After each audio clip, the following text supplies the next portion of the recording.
Hello friends, ఎలా ఉన్నారు? మంచిగా ఉన్నారా? నేనైతే మంచిగా ఉన్నాను. ఈరోజు ముచ్చటను తెలుసుకోవాలనుకుంటే ముందుగానే సబ్స్క్రైబ్ చేసుకోండి మన ఛానల్ని. ఇప్పటికే మీకు అర్థమైపోయి ఉంటుంది ఈరోజు ఏం చేస్తున్నాం మనము అనేసి.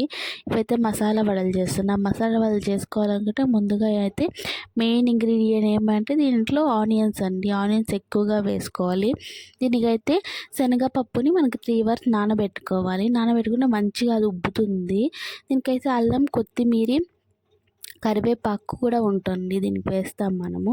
ఫస్ట్ ఏమంటే ఆనియన్స్ కట్ చేసుకొని పుదీనాను మళ్ళీ ఇంకా కొత్తిమీర సన్నగా కట్ చేసి ఉండాలి. మళ్ళీ ఇంకా ఒక పక్క అయితే మిర్చి కొంచెం నేనైతే మిర్చి వేసుకుంటాను దాంట్లోకి చిన్న ముక్కలు వేసుకొని, కానీ మిక్సీకి కూడా పట్టుకున్నాను. మిక్సీకి వేసుకునే దాంట్లో మనం ఏమంటే తెల్లగడ్డ కొంచెము, అల్లం కొంచెం కూడా మిక్సీకి వేసుకునేయాలి.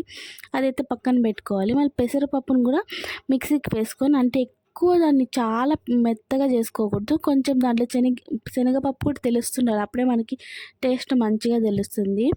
వీటిలన్నింటినీ ఒకదాన్ని ఒకటి వెంటనే వేసుకొని కలుపుకోవాలి. దాంట్లోకి మనకి రుచికి తగ్గట్టు సాల్ట్ వేసుకోవాలి.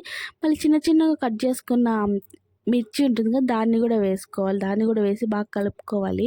కరివేపాకు కూడా దీంట్లోకే వేసుకొని కలుపుకోవాలి. ముందుగా కట్ చేసి పెట్టుకునే ఎర్రగడ్డలు మధ్య కొత్తిమీర అవన్నీ కూడా వేసి మంచిగా కలుపుకోవాలి. పుదీనా అన్నీ వేసి దీంట్లోకి మెయిన్ ఇంగ్రీడియంట్ ఏంటంటే చికెన్ మసాలా ఉంటుంది కదండి, అది కూడా ఒక స్పూన్ వేసుకోవాలి. అప్పుడే మంచిగా తెలుస్తుంది. మనకు మసాలా వడాలి కదా ఇవి, కాబట్టి అది బాగా తెలుస్తుంది. వాటిలంతా బాగా కలుపుకొని మళ్ళీ ఇంకా మనం కొంచెంగా చేతిలోకి తీసుకొని మనం వడలాగా తట్టుకొని ఆల్రెడీ ఆయిల్ వేడిగా ఉంటుంది, దాంట్లో వేసుకుంటే సరిపోతుంది.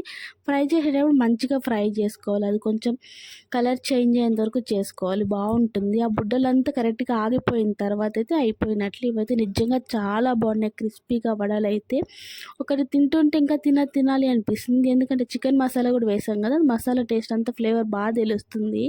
ఇలాంటిది మీరు ఎవరైనా చేసుకోవాలనుకుంటే కొలతలేం దానికి ఏం లేదు. నార్మల్గా అంటారు కదా గ్లో విత్ ద ఫ్లో అనేసి, అదేదో ఒక రాంగ్ వచ్చాయి అనుకోండి, ఏమనుకోకండి. మన ఛానల్ అయితే సబ్స్క్రైబ్ చేసుకోండి.